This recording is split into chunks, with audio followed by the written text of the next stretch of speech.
You're listening to On Shifting Ground from Commonwealth Club World Affairs and KQED. I'm Ray Suarez. In less than 2 months, Donald Trump will be back in the Oval Office. Despite running on a largely domestically focused, populist platform, Trump will have a lot of pressing international issues on his plate.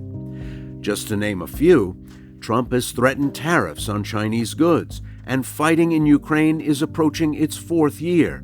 And there's been no progress toward a ceasefire in Gaza. When it comes to foreign policy, what will Trump 2.0 look like? And where President Biden failed, will President Trump find diplomatic success? Ian Bremmer joins us now. He's the founder and president of the Eurasia group G0 Media. He's the author of The Power of Crisis and a professor at Columbia University School of International and Political Affairs. Ian, it's great to have you back on the program. Good to see you, Ray. You look good. These are complicated times, and complicated in such a broad, encompassing way. It's hard to pick out a place to start. But I think Donald Trump, the approaching administration, and foreign policy is going to win the brass ring this time around. What can we expect when he and his chosen group take the helm on January 20th? Well, one thing I think we can expect, Ray, is that a lot of leaders around the world are going to want to be on his good side. It's kind of like what we expected, what we saw with the Republican Party once he got the nomination again this time around. A whole bunch of people privately saying, "Oh, I can't stand this guy." Nikki Haley going out saying, "I'd never vote for him." And then all of a sudden he's there and everyone's saying, "Oh my God, Donald Trump, you're my guy." That's what you're going to see around the world. And in fact, you're going to see more of it this time around because there's more at stake, because there are leaders that legitimately want him. You've got like Giorgia Meloni, for example, who's the most popular leader in the G7, and she is ideologically aligned with Trump. And soon in Canada, you'll probably have Pierre Poilievre after 10 years of Trudeau. Same thing. Schultz is stepping down in Germany. You have new leaders coming in February. Same thing. That'll be probably Friedrich Merz, someone who'd be much more aligned with Trump. And then also because Trump's own team is much more loyal. He had the coattails for Senate and House Republicans, not the other way around. He's going to have a lot more, I would say, aligned and consolidated support.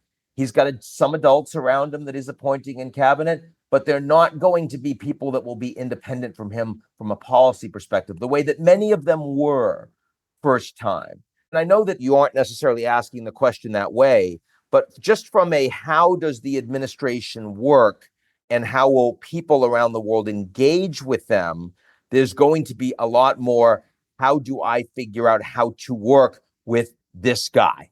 As opposed to last time around when Trump would go to a NATO summit or a G7 summit, and then right after he'd leave the stage, a whole bunch of people saying, "Oh my God, can you believe that? What a jerk. I can't stand." There's going to be much less of the snarkiness, much less of the taking very differentiated positions in the early days. They're going to try to find deals and accommodations that they can make with this guy.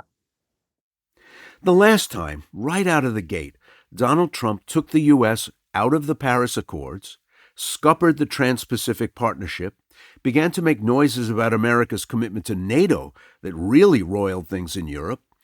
This time around, is he going to be in a position, and our allies and adversaries around the world waiting for the United States once again to draw back from the rest of the world? So just to take your question point by point, Trans-Pacific Partnership was Obama's idea. He wanted to get it done. He failed. And there wasn't really a pathway to get approval in Congress. And so Trump killed it, but Trump nominally killed it. It was really killed by Obama's incapacity to get it done. Trump did, of course, pull out of the Paris Climate Accord, and every other country in the world pretty much opposed that. Trump did pull out of the JCPOA, the Iranian nuclear deal, and American adversaries and allies opposed that. And Trump was, as you suggest, putting a lot of pressure on NATO. But the pressure on NATO was really to do things that other presidents also wanted NATO to do, and NATO allies didn't bother. So ostensibly, Trump was like saying, I mean it, There are going to be consequences if you don't actually start paying attention to NATO and spending. And frankly, look, Putin deserves more credit for convincing allies to spend on NATO than Trump does, but Trump deserves more credit than Obama. And I think that this time around, Trump will treat NATO as something that is stronger because of him. He would say it's a win in the same way that USMCA is a win over NAFTA, something he championed and got done. So I think that the actual legacy, foreign policy legacy of Trump is decidedly mixed. He got some major wins that other presidents couldn't do, and he also screwed some significant stuff up. And this time around, the stakes are higher. And we can get into that any way you'd like to, but the stakes are higher. I think he's going to have some major breakthroughs and some wins, and I think he's going to screw some significant things up. Well, let me take your point about NATO. Yes, he did both encourage and see to higher spending, closer approximation of the mutual agreement to spend a certain target amount of GDP on military affairs, but he also almost whimsically speculated about the reality of the Article 5 obligations, and they obliged the United States and every other signatory of the North Atlantic Treaty to come to the defense of the other members in case of an assault from an outside power. That gave people in the Baltics the willies, as Trump seemed to say, well, are we really going to war for Latvia? Are we really going to war for Lithuania? As Putin was saber-rattling, it was that kind of on-the-fly, seat-of-the-pants, offhanded remark, that kind of thing that really upset the Allies. You can't imagine another president ever saying that. And in the intervening 4 years, as you note, NATO has become even more essential to Europe's defense, to Europe's own idea about its mutual defense. And there are even people in Washington and elsewhere speculating on the possibility of the U.S. walking away or transitioning away or looking away. And you just think, wow, thinking back to the early 50s and how these countries post-war, rising from the rubble, huddled together for mutual defense. And now all these years later, there's an American president saying, did we really get anything out of this?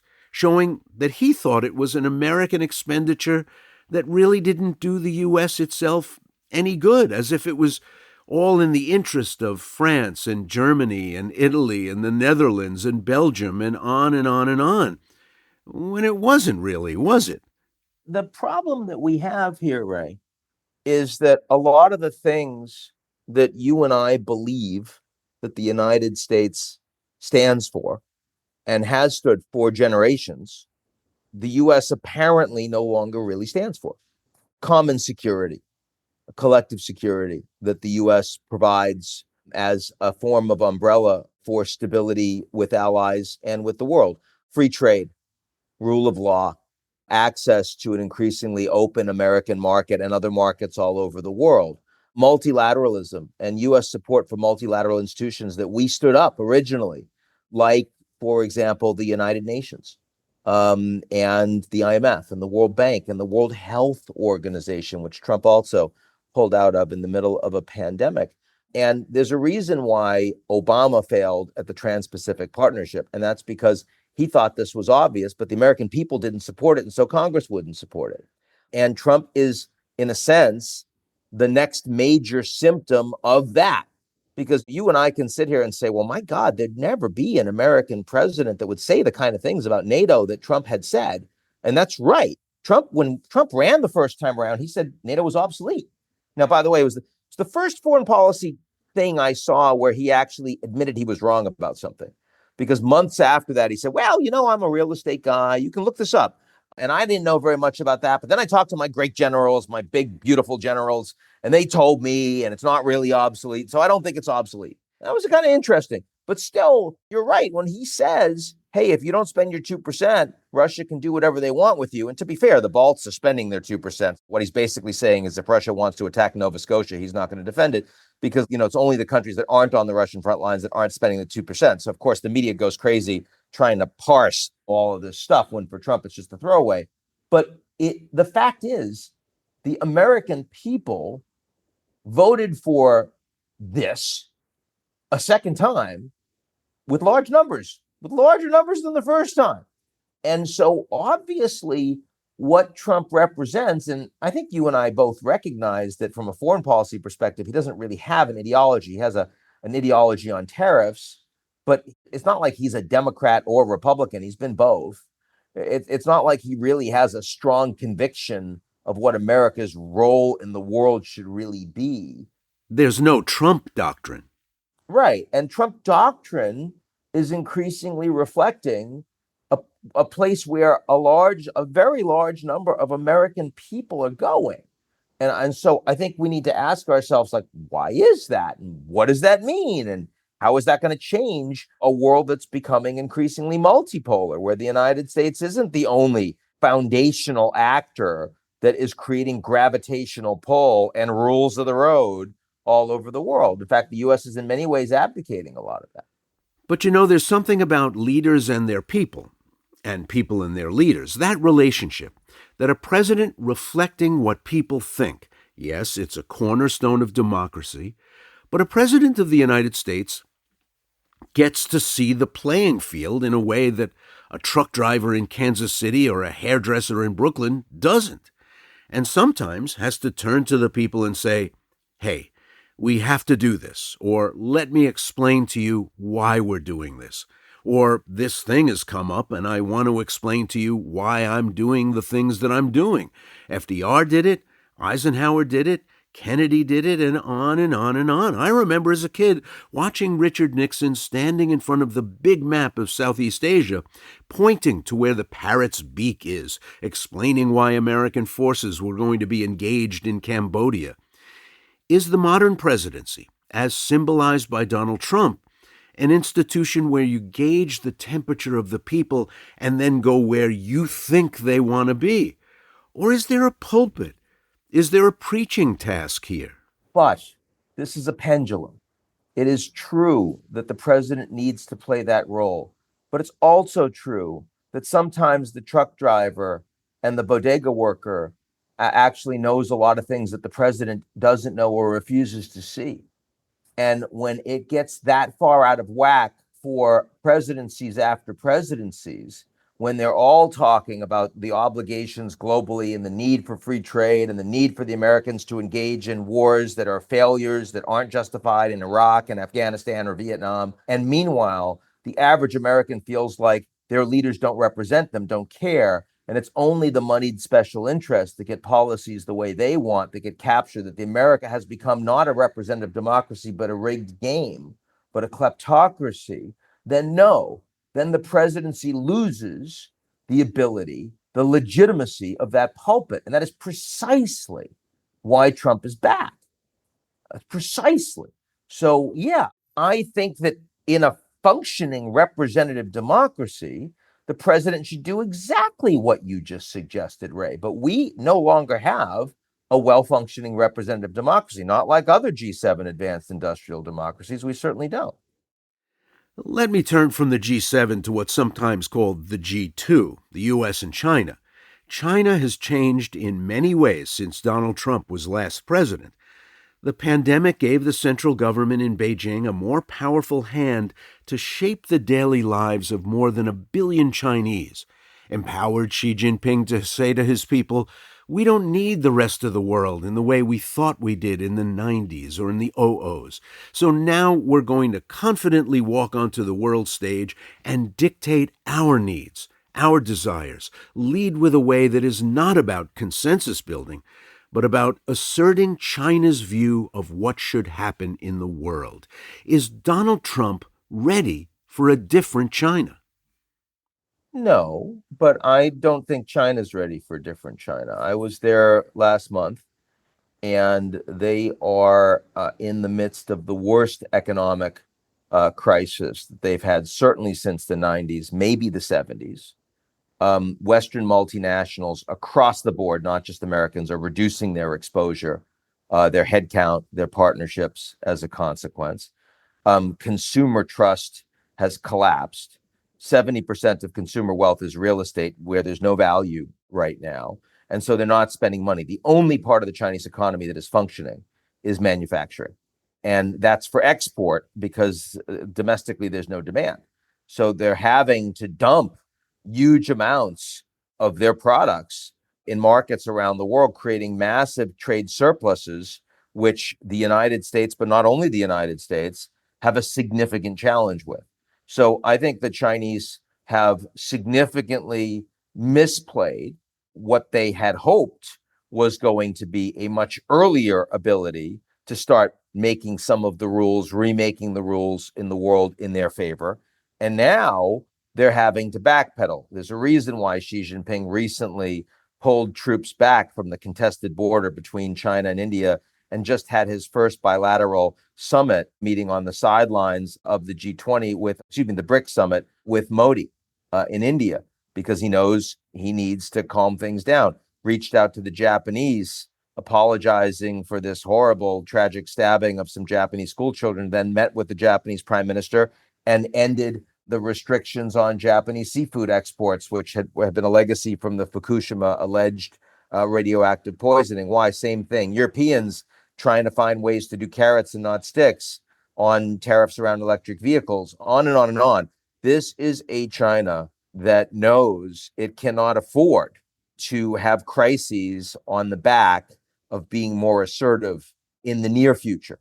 Hasn't changed their long-term perspective. Xi Jinping has not turned over a new leaf. He's still going to be an adversary of the US. He's still trying to create a very different global order where the Chinese can set some of the rules, but I don't see that in the next 2 years. So in that regard, Trump actually has a bigger opportunity if he wants to cut a deal, if he wants. Now, his appointees, people like Marco Rubio, who I have a lot of respect for, but is a hardliner on China, and in fact will be the first Secretary of State that's been officially sanctioned by the Chinese government.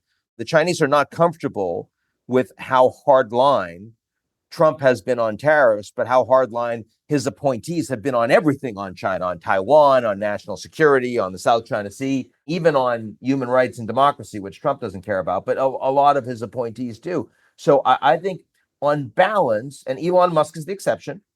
Elon is the guy that does a lot of business with China and is far more flattering about the Chinese Communist Party than he is about the SEC in the United States, for example. So it will be very interesting to see if Elon plays a role in Trump's China policy. He turned up on that Zelensky call the other day. Who knows? I mean, he's there. If you go to Mar-a-Lago right now and you want a meeting with Trump, Elon's going to be there. So that's a little weird. That's a little unique. We don't know. But generally speaking, I would put my money on the U.S.-China relationship under Trump probably deteriorating pretty significantly.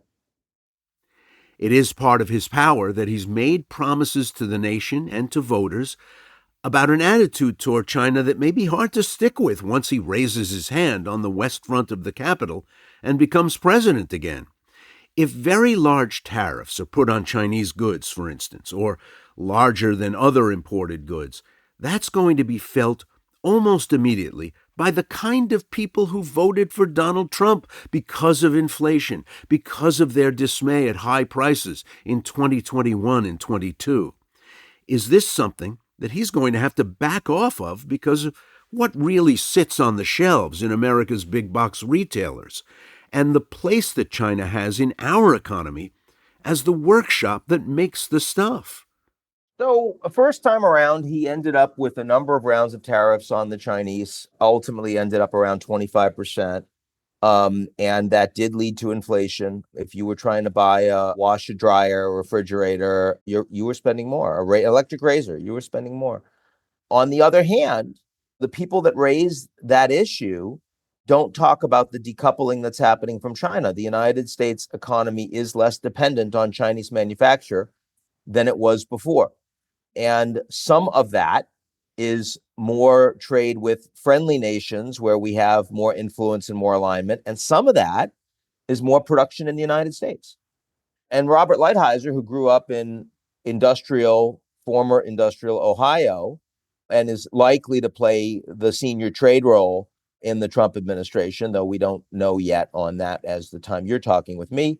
has said, look, I'd much rather Americans have a job and two televisions than three televisions. And I know it's not that simple, but there are trade offs. Nobody credible believes that Trump is actually going to implement 60% tariffs, because 60% tariffs would have a radical impact on US GDP and would seriously tank US markets. And the people that he's appointing, like Howard Lutnick for Commerce, the former Cantor Fitzgerald CEO, all of the people that I've heard being discussed for Treasury, these are, I would say, fairly market and business savvy adults, people that you and I would not be surprised to see in any Republican administration. They could work for Jeb, for Christ's sake. And in that environment, I am less concerned about where I think US economic and trade relations will be ultimately under Trump 2 than I am about where US rule of law will be or the state of US alliances will be. I'm more concerned about those things, where the president has more influence or where Trump has shown that he really cares a lot more about execution. So I take your point on US China tariffs. And in fact, my view on why US China relations are going to blow up is less about tariff negotiations and more about something that Trump doesn't care about: Taiwan. Taiwan is kind of like NATO. You'd have to show Trump Taiwan on a map, and he'd be saying, "Why? And we want to risk American lives for what reason? For this little island so far away, and China's right there, and why do we care?" But Trump's people are much more oriented. Their relations with the new Taiwanese president are much stronger. Their willingness to tighten military ties in support of the U.S. military-industrial complex much stronger. So I think the funny thing is that the problem that we might end up seeing between the U.S. and China is not the one that Trump is the most focused on. It's interesting you should say that, because one of the things he does boast about as an accomplishment of the first term is the USMCA, the agreement that took the place of NAFTA, which is fundamentally just NAFTA with a couple of little cinches here and there. It's largely NAFTA. And we pulled out of TPP. Trump pulled the United States out of the Trans-Pacific Partnership, and the de-risking of China that's gone on since. Where has that investment gone? To Indonesia, to Singapore, to Vietnam, to Thailand. It's basically TPP without that name in a lot of ways. It's going to the countries that were going to be the signatories of that agreement that was meant to surround China with functioning market economies, in many cases democracies. And I don't know, we seem to be backing into TPP by de-risking from China, even though nobody wants to call it that. I accept that argument. I think it's one that people should talk about more. Of course, it's being done without the reciprocal US market access. Which makes it worse than TPP.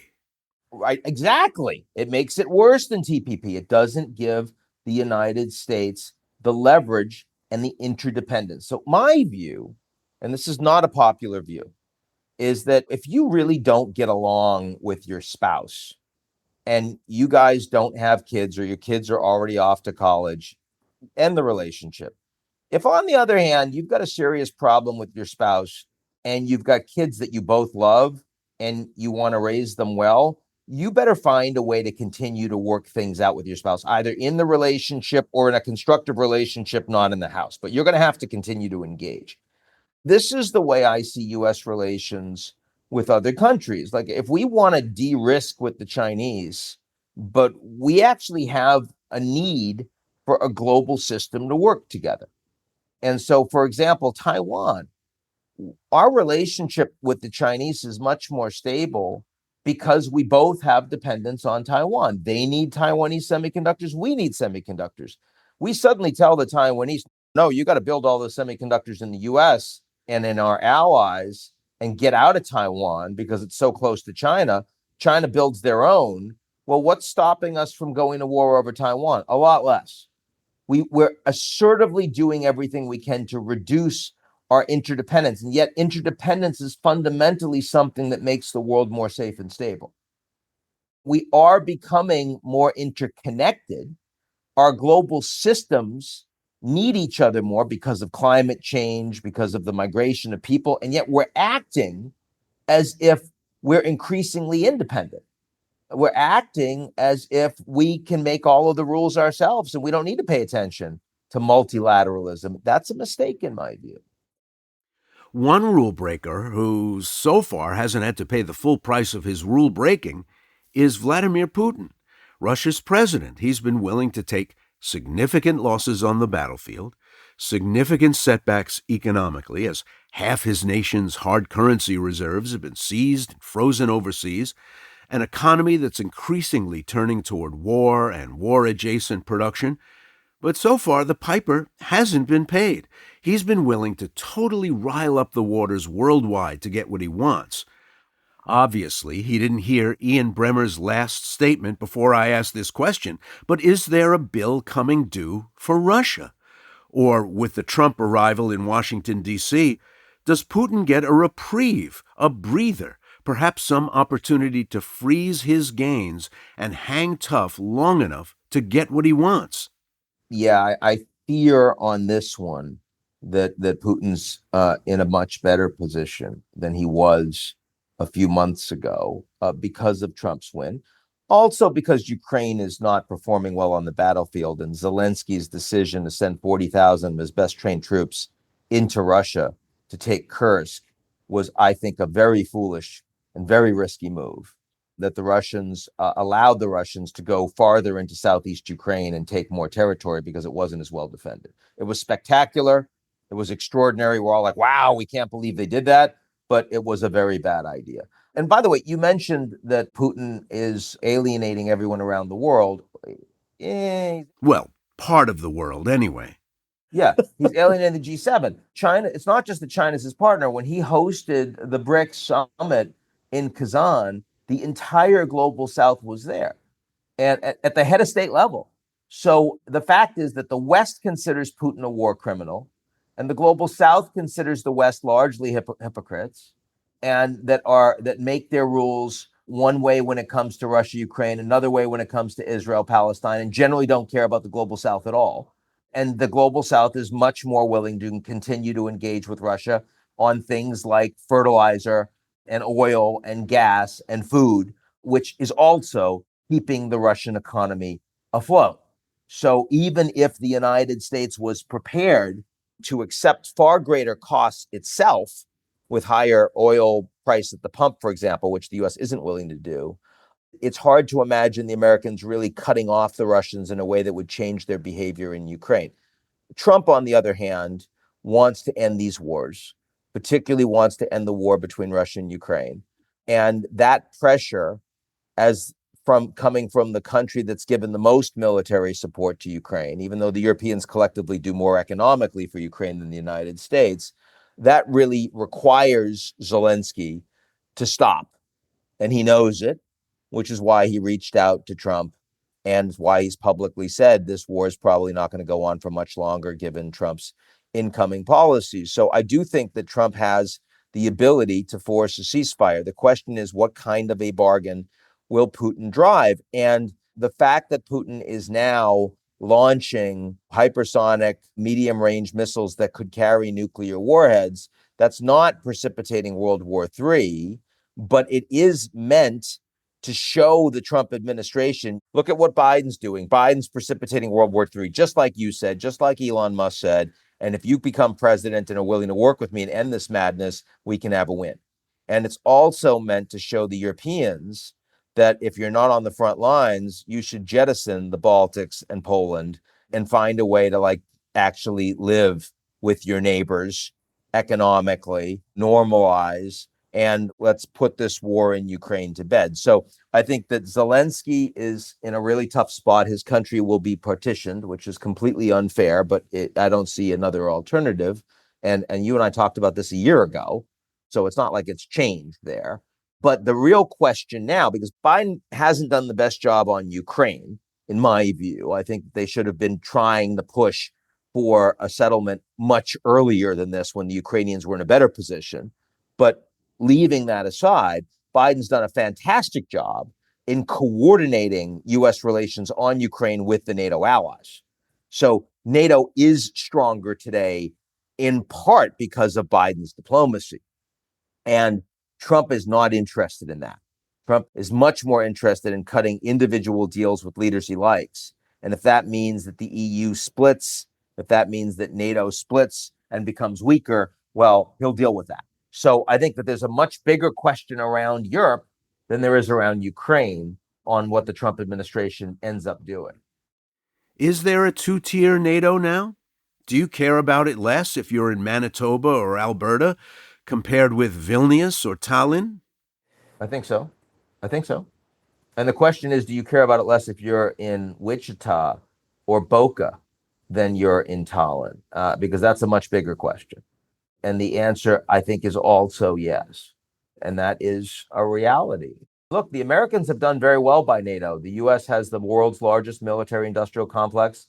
And by the way, those companies are creating jobs in every one of the 435 districts. And it is engineered to ensure that that's true. And they continue to make a lot of money in U.S. defense spending. And yet, American presidents have lost a lot of credibility because they feel it has felt to the average American that they're sending their young girls and boys off to wars that they've lied about and that they've not produced on and that have not been in American interests. And so now they want, when Trump says Biden wants to start wars, these have happened under him, I want to end wars, I think that's a message that resonates very strongly with a lot of poorer Americans who Trump did a lot better with than wealthy, educated Americans who largely voted more for Harris. One war that's turning out to be really hard to solve is between Israel and its neighbors. First Gaza, now in southern Lebanon with Hezbollah, maybe even further afield in Iran. Trump liked to count as one of his great foreign policy victories in his years as president the agreements between Israel and many members of the Arab League, which now look, I don't know, a little less durable, a little less enforceable, and a little less real than they did before Hamas came rampaging over the Israeli border and began killing civilians. So Biden has been one of the strongest pro-Israel presidents of our lifetime. In the American context, and Lord knows in the global context, the U.S. looks increasingly isolated and has lost a lot of influence, particularly in the global South, because of America's Israel position. American allies are not voting with the United States in repeated Security Council resolutions, even countries like France and the UK. And now Trump is coming in, and he's going to be even more pro-Israel than Biden was. Trump used to support a two-state solution. Now he doesn't. Trump has made very clear that annexation of further Palestinian territory, not a problem for him. And his new appointee as ambassador to Israel, who he appointed before he appointed Secretary of State, which is very weird because the ambassador reports to the Secretary of State. So you'd think that you'd want to get the secretaries on board. He's an evangelical who thinks the Palestinians aren't a nation and that they don't have any land. And so slapping a big "What would Jesus do" bumper sticker on the U.S. Embassy in Jerusalem is not a message that will go over well among billions of people all over the world. But for Trump, his best relations diplomatically are with the Israelis and the Gulf states. That was his first trip as president last time around. Wouldn't surprise me if his first trip as president this time around. And the Gulf states also don't really care about the Palestinians. They'll say what they need to, but the reality is they want to work more closely with the Israelis and more closely with the Americans. So I think what's going to happen, Gaza, the war is winding down because frankly, there's not much left for the Israelis to hit. And it's just utter devastation for the Palestinians. The Lebanon war is probably winding down because the Israelis do not want the costs of trying to destroy fully Hezbollah. And so that's why you hear the Israeli government saying they're going to end the war as a gift to Trump coming in so he can say, look, I ended another war and ceasefire Russia, Ukraine, and I ended the war in Lebanon. And Iran, it's interesting. Jared Kushner's been writing. He sent me an essay he put together a few weeks ago on this is the opportunity to hit Iran. But I don't think that Trump wants that to happen under his administration because he'd have to join the fight. And because oil prices would probably end up going over 100 in that environment. So Not clear to me, but the Israelis do have escalation dominance over Iran right now, militarily, intelligence wise, surveillance, defense, offense, you name it. And the Iranians have been very cautious. And it's very interesting the reported meeting between Elon Musk and the Iranian ambassador to the UN, which the Iranians denied, but does look like it happened.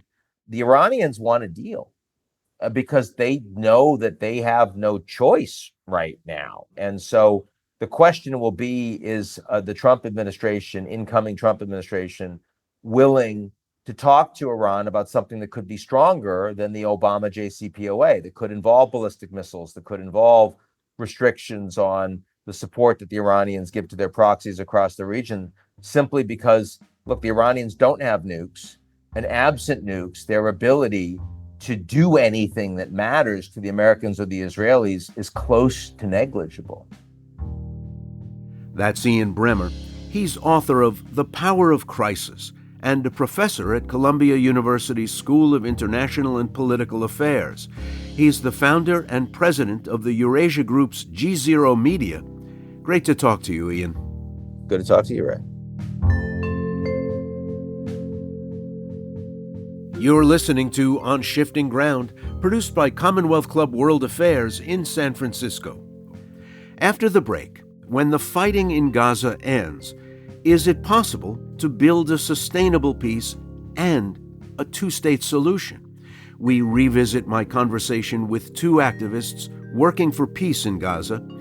If you missed any part of this episode or want to catch up on other international stories, download our podcast on Apple, Spotify, or wherever you get your podcasts.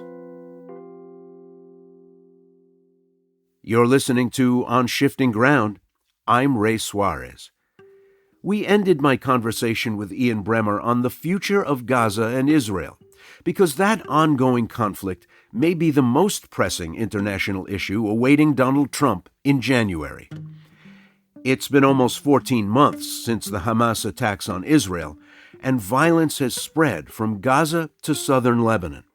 For at least a year, President Biden has been trying to broker a peace deal, with the process stalled by Israeli Prime Minister Benjamin Netanyahu. But as of late November, there are reports that Israel and Lebanon have agreed to a ceasefire. Netanyahu's willingness to end fighting with Hezbollah may signal he'll play his hand differently with Trump in the White House. Can we expect peace in Gaza during the second Trump administration? The timetable to a ceasefire in Gaza has been a lingering question for months. But the possibility of lasting peace with the Palestinians has vexed world leaders for 75 years. After the October 7th attacks, activists increased their calls for a two-state solution. And last December, I hosted a conversation with two men trying to build peace in Gaza. Every year, the Schengen Peace Foundation recognizes people across the planet who are working toward a more peaceful world, looking for multicultural understanding, trying to establish dialogue. And they award the Luxembourg Peace Prize. Last year, Ali Abu Awad had just been awarded the Luxembourg Peace Prize. He's the founding leader of the Tahrir Palestinian National Nonviolence Movement. And he was joined by another Luxembourg winner, Dr. Gershon Baskin, the Middle East director for the International Communities Organization. They spoke to me from Jerusalem. Here's an excerpt from our conversation. This does have an end. As hard as it is to imagine, this does have an end. At least a first end, where the guns fall silent for a time. What's job one in getting this thing to where you both need it to go when this stage in the fighting stops? There is always a day after. I talk about the day after tomorrow because I think it'll be longer than the day after. But there will be an end to this war. There will be an end to the killing that's taking place right now. But the memory of the last period will be with us. This is another chapter in our collective memories that will stay with us forever. And I don't think that we Israelis or Palestinians should forget our past. We shouldn't try to rewrite the narrative, but we have to have a period of time where we have new leaders, young people, who are going to say we need to look forward, not just backwards.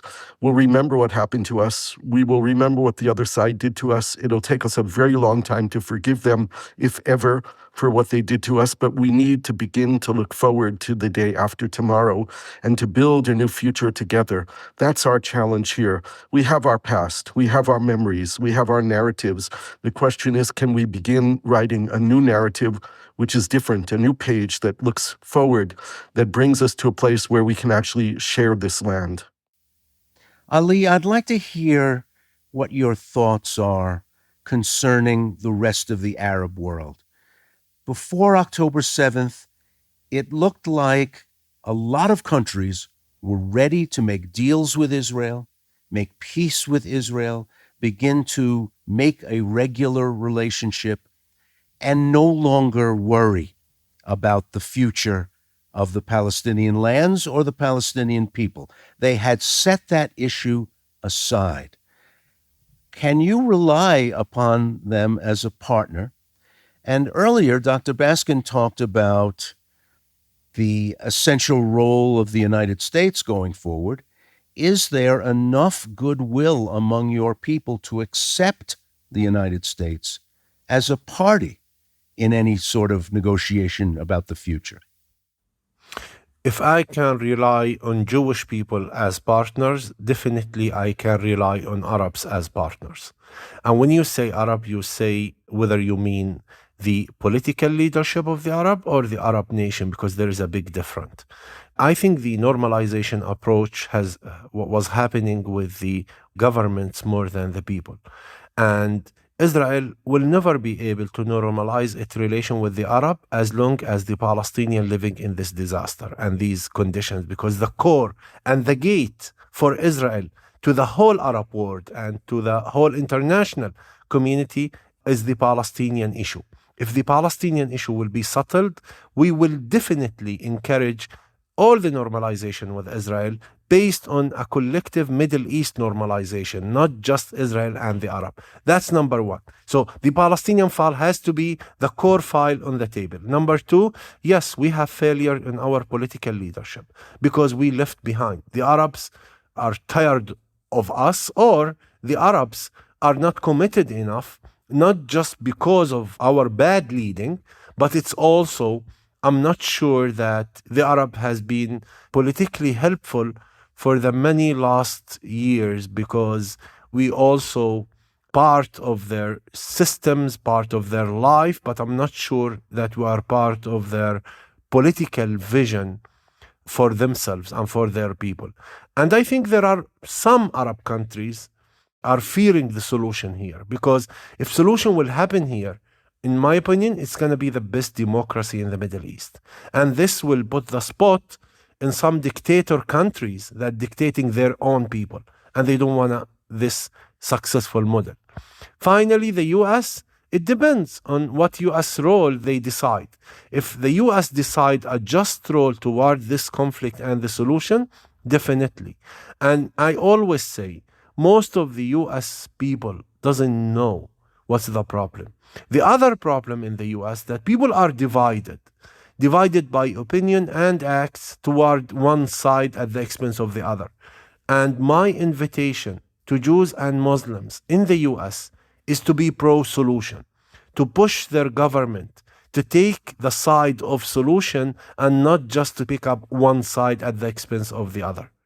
Ali, what's the pitch that you'd make to that young Palestinian fella who has abundant reasons not to believe that a two-state solution is possible? Where would you begin that conversation to turn him around? Allow me to say painful things to my people. Don't think for a minute that recognizing the Jewish identity is easy for Palestinians. We're not in a place of equality. And this is a big question. What kind of Israel that Israelis want Palestinians to recognize? Nonviolence is the only option, because I say to young people, You are not responsible about the past. Get rid of the past. Don't forget it. That's fine. How can Jewish people forget the Holocaust? That's fine. But don't traumatize others because of your trauma. That's the big issue. You are responsible about the future. Participate in an approach that will promote normal life for you, not a grave for yourself. But words cannot be enough. We need actions, as Dr. Baskin say. We need a plan with action, with commitment, so people can even see the difference between the fantasy of peace and the reality of peace. What about on the Israeli side of the question, Gershon Baskin? Israelis on the street, and I've talked to them, may tell you that they yearn for something different. They may speak out of goodwill and talk about individual Palestinians that they know and work with and like. But when they go to the polls, they have sent men like Ben Gvir, a minister in the current Netanyahu government, who has a diametrically opposed vision of the future of the state from yours. When they go to the polls, they vote their fears as much as their confidence in the kind of Israeli future that you've been discussing during this program. We have not had an Israeli leader who inspires hope to the Israeli people in a very long time, probably since the days of Yitzhak Rabin, who made a fundamental change in his own personal ideology from being a man of war to becoming a man of peace. And all the leaders that we've had since Rabin, led mostly by Netanyahu, those who has led us during these years, who tried to remove the Palestinian issue from the agenda and told the Israelis they can live in peace without dealing with the Palestinians and having a hope of peace with the Palestinians, led us to believe, the Israeli people, to believe that we could reach out to the Emirates and to Bahrain and Morocco and maybe even Saudi Arabia and live in peace and bring the Palestinians eventually along to accept their secondary status of being subjects of the Israeli occupation. But that's not the reality, and October 7th wakes us up to a new reality. I don't see anyone on the Israeli horizon right now within the political arena who inspires any kind of hope. But I assure you they will come, because political vacuums never exist. They're always filled by other people. And sure, we'll have our Ben Gvirs, but if we look at the polls deeply and understand where Israelis are and what Israelis are thinking and hoping for, Ben Gvir is the opposite of what Israelis want. Ben Gvir promises us conflict forever. Ben Gvir promises us death, destruction, and violence forever. And the Israeli people, particularly the young people, who don't want to live in an environment of fear and hatred, the young people who have built the high-tech economy of Israel, want to live in a very different reality. We will have those new leaders. They will emerge perhaps from the people who led the 40 weeks of protest against the Netanyahu government. There is growing steam within Israel today to call for the ousting of Netanyahu immediately. The argument between most Israelis is, does Netanyahu have to go now or does he have to go at the end of the war? But the generation of the leadership of Netanyahu is coming to an end. And the question of what will replace it will very much depend on the kind of voices we hear from our neighborhood, from Palestinians. If we could hear loud and clear the voice of people like Ali Abu Awad within Israeli society, we would have deep changes within Israel. Right now, the Israelis hear the voices of Hamas and Islamic Jihad and the voices of radicalism and the voices of my old interlocutor, Ghazi Hamid, who called for the annihilation of Israel. Those are the voices that Israelis are hearing, and that will only strengthen the voices of Ben Gvir within Israel. We need to hear more practical, realistic voices like Ali. I'm hoping that people like Marwan Barouti, who is the most popular politician within Palestine, that Marwan from prison will raise a voice like the voice of Nelson Mandela did when he was in prison for 26 years. We need to hear people who are respected by the Palestinian public speaking the words of peace and reconciliation and nonviolence as the way forward. And if they hear those voices, we will hear those voices in Israel, and they will be loud and strong, and they will be the voices of tomorrow of Israel.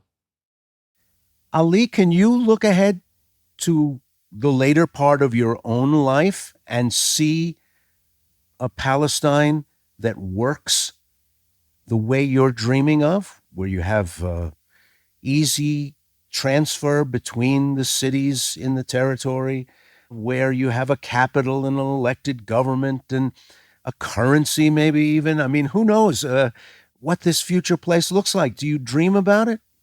I work for it. It's not just a dream. There is a say, dreams is not something that you see when you sleep. Dreams is something that doesn't make you sleep until they become true. I serve that vision. I work for that vision. And even if I spend my entire life and the rest of my life doing what I'm doing, I choose to die doing this if I couldn't live it.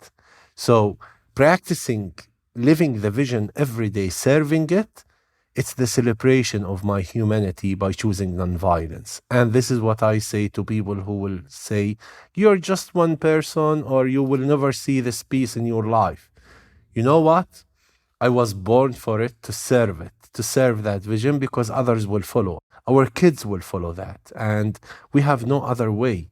You don't need to be a Mandela to realize that. There is no other fact that this conflict cannot be solved violently. Never. Number two, this is the only way to solve it. And number three, none of us is going to give up who he is or his belonging to this land. So we need just to be clever, more than peaceful, to manage that in a political system. And finally, yes, I do have pain. It's challenging. It's hard. It's not easy at all. But because we don't live the fantasy of peace, we face the challenges of the conflict every day.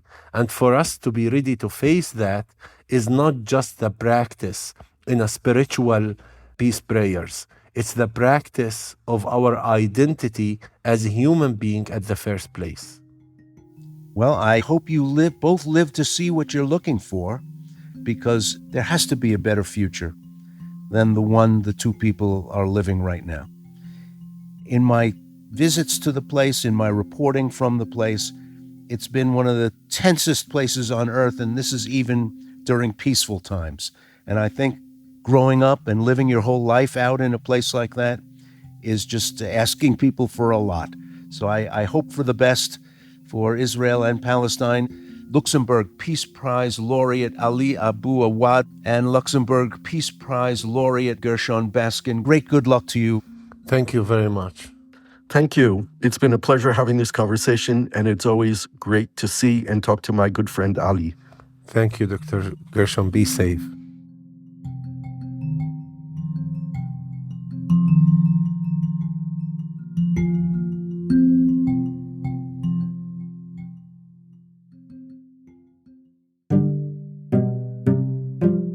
You've been listening to On Shifting Ground, produced in partnership with KQED, with funding from listeners like you. Today's episode was produced, mixed, and mastered by Matteo Schimpf. KQED's Jim Bennett is our technical supervisor. Jared Sport is our executive producer. Philip Yun is co-CEO of Commonwealth Club World Affairs. Our music is from Blue Dot Sessions. I'm Ray Suarez. Thanks for listening.